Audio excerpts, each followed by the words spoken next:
Deixa eu Sim. te perguntar, Fernando Brito, já que você tocou nesse assunto então do Banco Central, te perguntar o seguinte: será que o Roberto Campos Neto, que uma vez que ele de fato, de maneira escandalosa, representa o bolsonarismo, participava de grupo e tudo mais, com ex-ministros de Bolsonaro, será que ele vai ter condições de travar esse embate com o governo Lula e com o próprio Lula? Por exemplo, será que depois dessa tensão, os juros brasileiros vão reduzir até o final desse ano? Porque o governo esperaria, né? O Haddad fala em 7, 8% no final desse ano. Você acha isso possível? Você acha que o Bob Fields Neto vai travar uma luta ali com Lula?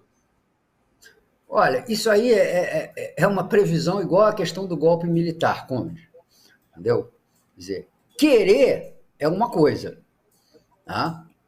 É claro que o financismo, o mercado financeiro, ele quer manter um patamar muito alto de juros, né? Não só até o final do ano, como para sempre.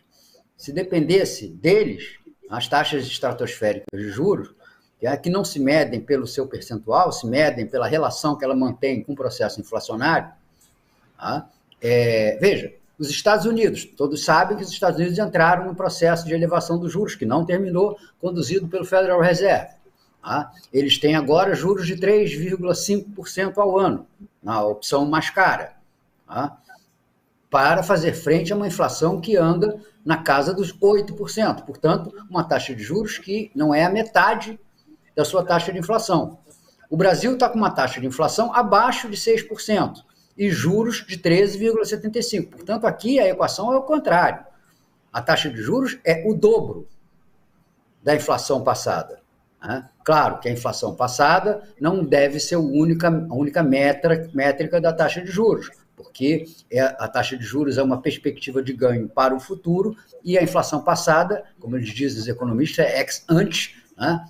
Se refere à desvalorização do capital que pagou. Mas qualquer um que tenha conseguido guardar um dinheirinho aplicado numa dessas fintechs ou fundos de investimentos aí sabe que está oferindo praticamente 1% ao mês, 0,90 e poucos, 1% ao mês, contra uma inflação de 0,5% ao mês. Portanto, está, em relação ao desgaste inflacionário, dobrando os seus ganhos. Isso não se sustenta nem com o faraó do Bitcoin.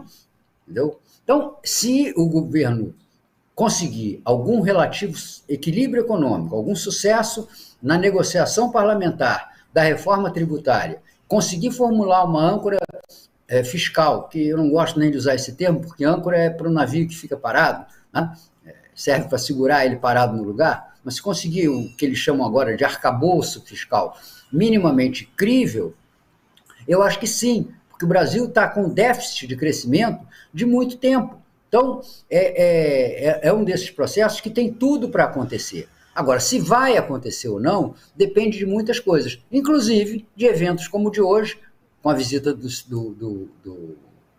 presidente Lula ao Biden nos Estados Unidos, que demonstrem, né, a confiança do mercado internacional, né, no Brasil. Porque na hora que o capital estrangeiro, né, se anima diante da perspectiva de ter ganhos, de ter lucros no Brasil, investindo aqui, num país que tem tudo para ser, digamos assim, o ponteiro de uma nova fase de desenvolvimento mundial, aí as nossas forças internas, que têm trocados perto dos bilhões que esses grupos estrangeiros detêm, elas acabam tendo que caminhar. Eu ressalto uma coisa, Conde. O Brasil tem um indicador, um marcador para definição da sua taxa de juros que está completamente fora daquele manual clássico, né? De você aumenta os juros para reduzir a demanda, reduz a demanda para reduzir a inflação, e aí você tem um processo virtuoso de baixa inflação, né? E depois, com isso, você abre as portas do crescimento econômico. Aqui, os juros servem para uma outra coisa que é tão ou mais importante do que essa teoria econômica, que nem sempre se aplica, que é uma questão chamada arbitragem, isto é, quanto é que o Brasil paga mais do que estão pagando lá fora para que o dinheiro venha para cá.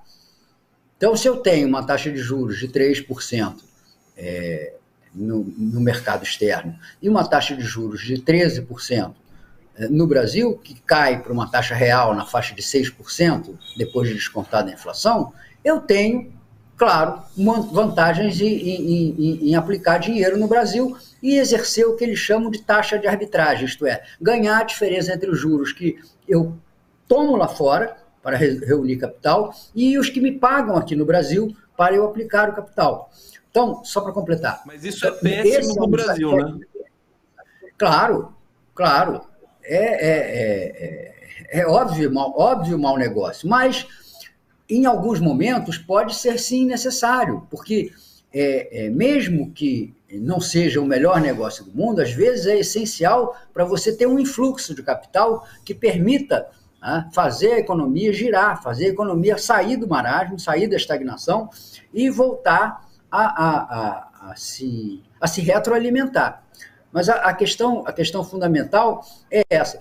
E isso a gente observa num outro indicador que não está sendo tão sensível, que é o indicador do câmbio, onde nós estamos mantendo ou baixando a taxa de câmbio em função do grau de confiança internacional que o Brasil está prestes, ainda não conseguiu, mas está prestes a conseguir com seu retorno diplomático e comercial ao mundo. Nós temos essa viagem aos Estados Unidos, no mês que vem nós temos a viagem à China, e eu acho que nós temos ainda um terceiro evento, que é o apoio do Macron à entrada do Brasil na União Europeia, entendeu? Na OCDE, né? Na União Europeia, na OCDE. Então, são 3 fatores que, do ponto de vista do investimento externo, empurram muito a favor de um crescimento do Brasil e, com este crescimento, com a óbvia transformação dessa faca dos juros que é brandida pelo presidente do Banco Central em uma arma rombuda, incapaz de nos desferir ferimentos mais profundos.